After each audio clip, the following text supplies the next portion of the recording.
it is not appropriate for an opposition day motion to set the precedent of getting a royal recommendation this way. We were quite precise. We said at the very beginning of this that this is our position, this is our demands, and it will not change. The Bloc Québécois continues to up the ante on Parliament Hill, as we've been talking about today. The party issued an ultimatum to the government that if they don't support two key Bloc priorities, by the end of the month, they'll work with opposition parties to bring the government down and force an election. This week, they tabled a motion on one of those priorities, boosting old age security by 10% for Canadians over 65. That boost already applies to pensioners 75 and over. Cabinet ministers and most Liberals voted against the motion, prompting Bloc leader Yves-François Blanchet to dig in, saying if the Liberals don't change their position in a matter of days, he's going to start talking to opposition parties to bring them down right away. Sources around the Prime Minister told me this week after Mr. Blanchet said that a planned cabinet shuffle was put on hold and concern about a potential election in the PMO reached a, quote, fever pitch. Our Sunday strategy session is here to talk about all of that. Kathleen Monk is a former NDP strategist and Director of Communications to the late Jacqueline. Scott Reid is former Communications Director to Prime Minister Paul Martin and a CTV News political analyst. And Shakir Chambers worked in Prime Minister Stephen Harper's office before becoming a policy advisor to the International Trade Minister. He's now a Vice President at Oyster Group. Hi, everybody. Good to see you. Scott, talk strategy if you could for a moment. The Liberals decided to vote against this motion. It's, of course, non-binding. It was not a confidence motion.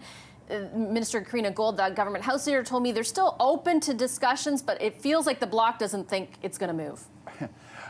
No, I don't know why the Bloc would think the government's going to move, and I don't know why the government would move now that it decided to play its cards the way it did. So, I mean, it's a challenge for the government in the sense that it means there's only one rope left that they swing on to keep this parliament alive in terms of opposition partners. That's the NDP now. But I don't know how the two parties come together. And, you know, Blanchet knew where he was drawing the line. I thought it was sort of peculiar this week. He says, I'm drawing this line here. It's in ink. Don't dare try to cross it. Okay, you crossed it. I'm drawing it again and daring you not to cross it again. I think, you know, that debate's over. So I think you pretty much have to operate that you can't, on the assumption that you can't rely upon the Bloc if you're the government for the balance of this parliament. That's why I think we're probably headed toward a prorogation eventually. Yeah, okay, that's my double-barreled question to you, Kathleen. It puts all the cards in the NDP's court at this point. What do you anticipate they do with that? And do you think the government should prorogue from a strategic perspective? So I said last week, and I stand by it, I think the Bloc misfired completely on this motion. I think that New Democrats will try. It does take 3 opposition parties to topple the government, and I think that New Democrats will have lots of opportunities to try to seek things and use power when they have it to make life better for Canadians. They've always done that. They've done that for 100 years. What does that mean? Like, so what are they going to ask for? We know that pharmacare has passed. So they want to get those deals done with the provinces. They want to move forward on some of the legislation. They could ask for other things like electoral reform. We don't know where they're going to go exactly, or I don't specifically know. But there are clear asks like getting those deals done, getting pharmacare actually concrete in the provinces so people feel it and get some relief on terms of those bills.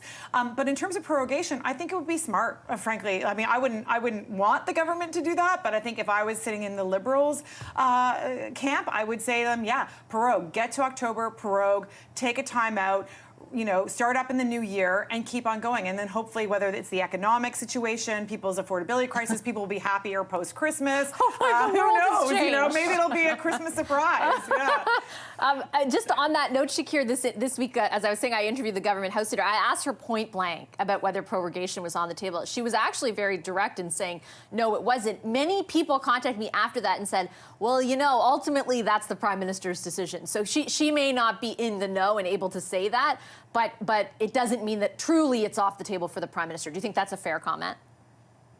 Yeah, I think that's fair, but I think, listen, prorogation, it's going to save them and buy them some time, and I totally get that. But I feel like the Liberals have this narrative that they put out there that they're the party that comes to Ottawa, that comes to Parliament, you know, pushes for the business of Canadians, pushes for legislation, and all the opposition parties, they obviously point to the Conservatives. They're the ones playing political games. They're the ones that don't want to move things forward. I think prorogation flies directly in contrast to that narrative the Liberals are putting forward. And sure, they could do it to save their skin, but I think a lot of voters and a lot of Canadians will look at this scenario and wonder, why is the government not operating? Why are they not moving things forward? Why is this pause happening right now? Are you just trying to stay in power? And I think they'll be punished for that, to be quite frank with you. So I'm not sure it's a smart strategy. It is buy them some time, but I'm not sure it's a smart strategy in terms of winning favor with Canadians.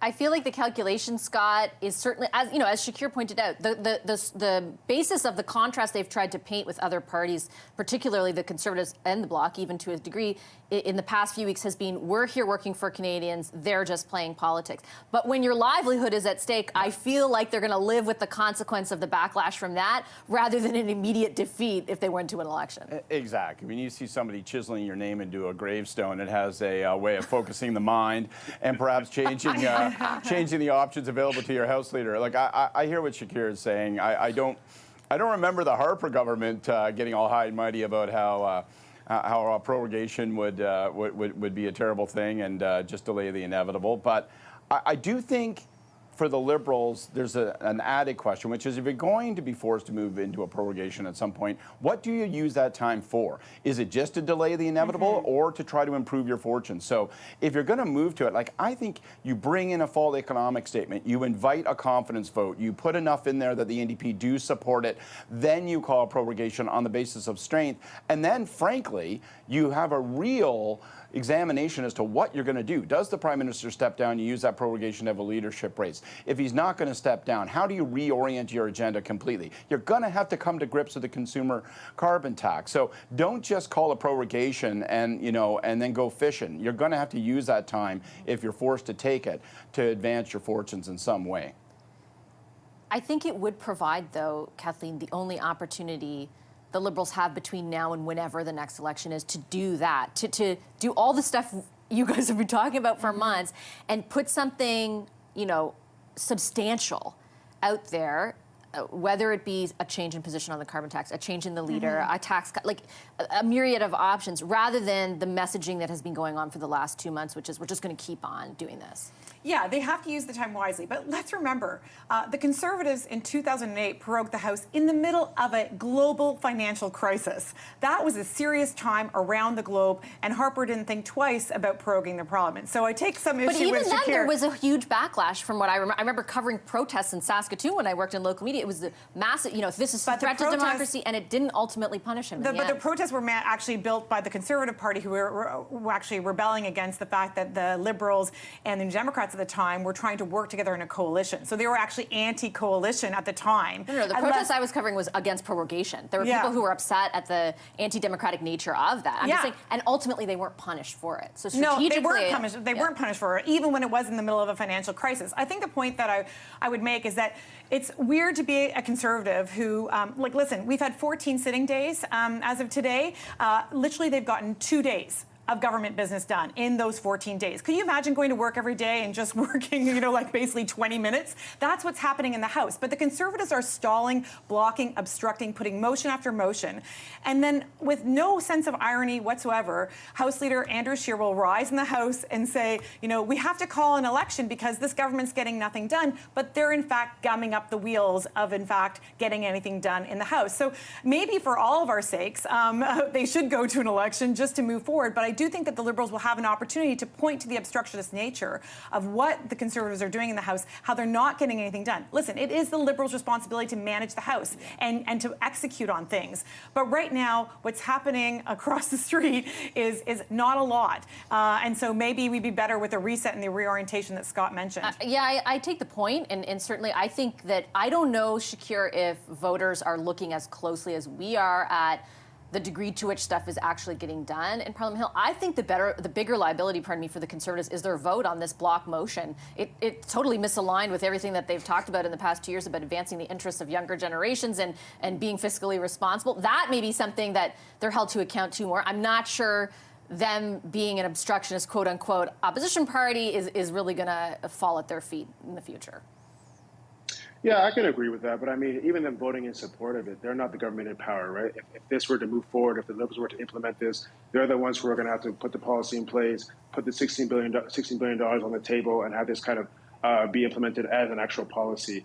I think at the end of the day, for the Liberals, this is a bigger concern for them because they're the ones losing support amongst youth, right? We talk about this notion of generational fairness. I think if you look at that 18 to 34 cohort, their numbers are pretty abysmal right now. And it might be actually wise for them to, look at seniors and say, Can we get to a point where we have targeted assistance for, I don't know, low-income seniors and move forward in that direction? Because why not cut your losses and focus your attention on a group that reliably shows up on election day, as opposed to looking at a voting bloc that you're clearly not winning and not doing very well with? And I'm uncertain that, even with the passage of time or even prorogation, that group's going to come back to you. So hopefully, for the Liberals' sake, they can find a way to negotiate with the bloc or even have the support of the NDP, but do something for a voting bloc that they can count on to be there on E-Day. I feel like you're forecasting a bit of the future. I do think that they're going to come out with something that's more targeted. I don't know whether it will satisfy the bloc. I have to leave it on that out. Thanks, guys. Appreciate it. Scott Reid, Kathleen Monk, and Shakir Chambers. Coming up, we've got a lot more ahead, I should say. We're going to turn our attention south of the border. Just a month left until Americans head to the polls. We're going to talk to the Sunday Scrum about that.